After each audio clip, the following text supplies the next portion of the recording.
আসসালামু আলাইকুম। আপনারা কাছে দূরে যে যেখানে আছেন আশা করি সবাই অনেক অনেক ভালো আছেন এবং আল্লাহর অশেষ রহমতে আমিও কিন্তু ভালো আছি। আমি আজকে শেয়ার করছি আপনাদের সাথে একটা ফতুয়া কাটিং। আর এই ফতুয়াটা আমি তৈরি করেছি আমার মেয়ের জন্য। আপনাদের সাথেও সেটা শেয়ার করি। তো এটা হচ্ছে একটা ৭ বছরের মেয়ের জন্য তৈরি করছি। তো এখানে একটা শাড়ি ছিল, এটা ওরই শাড়ি ছিল। ওর স্কুলের একটা প্রোগ্রামের জন্য এই শাড়িটা সে কিনেছিল। কিন্তু প্রোগ্রামের নাচে সে একবার নেচেছিল। যেহেতু শাড়িগুলো আসলে ওয়ান টাইম শাড়ি, এগুলো একবার পরার পর কিন্তু আর পরা যায় না অথবা পরা হয় না আসলে। তো চিন্তা করলাম যে শাড়িটা শুধু শুধু বাসায় পড়ে আছে, বরং ওর জন্য কিছু ফতুয়া ফ্রক, তারপর হচ্ছে প্যান্ট বানিয়ে দিই, সালোয়ার বানিয়ে দিই, তাহলে সে বাসায় অন্তত কয়েকটা দিন পরতে পারবে। আমিও বানালাম, দেখা যায় আমারও আসলে বানাতে জামাকাপড় ভালো লাগে আর ও একটু পরলো। এই চিন্তা করে কিন্তু ওর শাড়িটা আমি কেটে ওকে এর আগে একটা ফ্রক বানিয়ে দিয়েছিলাম। এখন আমি ওকে একটা ফতুয়া বানিয়ে দিচ্ছি। তারপর ওকে আমি কয়েকটা পাজামাও বানিয়ে দিয়েছি এই শাড়িটা দিয়ে। এটা ওরই শাড়ি ছিল, যেহেতু পরা হবে না তাই কাজে লাগিয়ে নিলাম আর কি। তো ওর যে ফতুয়াটা বানাচ্ছি এই ফতুয়াটার মাপগুলো কিন্তু আমি দিয়ে নিচ্ছি কাটার জন্য। এই ফতুয়াটার যে লং ছিল আপনার ২০ ইঞ্চি এবং এটার বডি ছিল ২৮ ইঞ্চি। ফতুয়াটার পুটের মাপ ছিল ৫ ইঞ্চি এবং মহড়া ছিল ৫ ইঞ্চি। গলা আমি ২ ইঞ্চি দিয়েছি গলার চওড়া, এবং গলার যে ডেপথ বা লং সেটা আমি ৩ ইঞ্চি দিয়েছি। তো এইভাবে কিন্তু মাপগুলো দিয়ে আমি কেটে নিচ্ছি।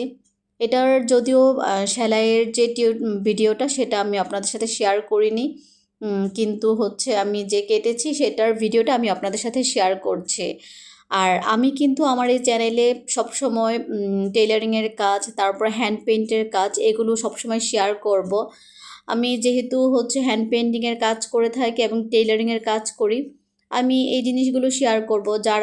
যে আপুরা আসলে কিছু করতে চায় জীবনে, দেখা যায় বাসায় সবসময় ফ্রি থাকে, মানে কর্মজীবী আপুদের ছাড়া, চাকরিজীবী আপুদের ছাড়া যারা হচ্ছে বাসায় বসে থাকে কিছু করতে চায়, তারা কিন্তু এই ধরনের ভিডিওগুলো, আমার ভিডিও হোক আর অন্য কারো ভিডিও হোক, যার ভিডিও হোক না কেন, এইসব ভিডিওগুলো দেখে কিন্তু অনেক কিছু শিখতে পারেন। দেখা যায় এখান থেকে কিন্তু কাজগুলো যদি দেখে নেন, ইউটিউব থেকে সার্চ দিয়ে যদি কাজগুলো দেখে নেন তাহলে কিন্তু শিখতে পারবেন। অনেক আপুরা অনেক সুন্দরভাবে একদম ডিটেলস বলে বলে দেয় মাপগুলো, তারপর এভাবে কাটে। বা অনেক মানে শেখার জন্য যে টিউটোরিয়ালের যে চ্যানেল আছে, ওনারা কিন্তু খুব ভালো করে বুঝিয়ে বুঝিয়ে বলেন। তো আসলে এই জিনিসগুলো ফলো করলে কিন্তু দেখা যায় যে নিজেরাই কিন্তু বাসায় প্র্যাকটিস করলে নিজেরা সুন্দরভাবে কিন্তু জামা কাপড় কাটিং করতে পারবেন। দেখা যায় অর্ডারিংয়ের কাজ যদি নাও করতে চান, বাসায় নিজের মেয়ের এই জামাগুলো কিন্তু নিজেরা নিজের পছন্দ মতো মেক করে নিতে পারবেন। তাছাড়া শুধু নিজের জন্য কেন, আপনি যদি মনে করেন যে হ্যাঁ আমি অর্ডার নিব, সেক্ষেত্রে কিন্তু অর্ডার নিতে পারেন। আমি মনে করি মেয়ে মানুষ যদি নিজে কিছু ইনকাম করে বাসায় বসে থেকে ঘর সংসার সামলিয়ে সেটা একান্ত নিজের হয়ে যায়, সেটার জন্য কাউকে জবাবদিহি করতে হয় না। সেই টাকাটা বা যেই অর্থ উপার্জন করেন সেটা কিন্তু নিজের কাজেই লাগানো যায়। এটার জন্য কারো কাছে কোনো জবাব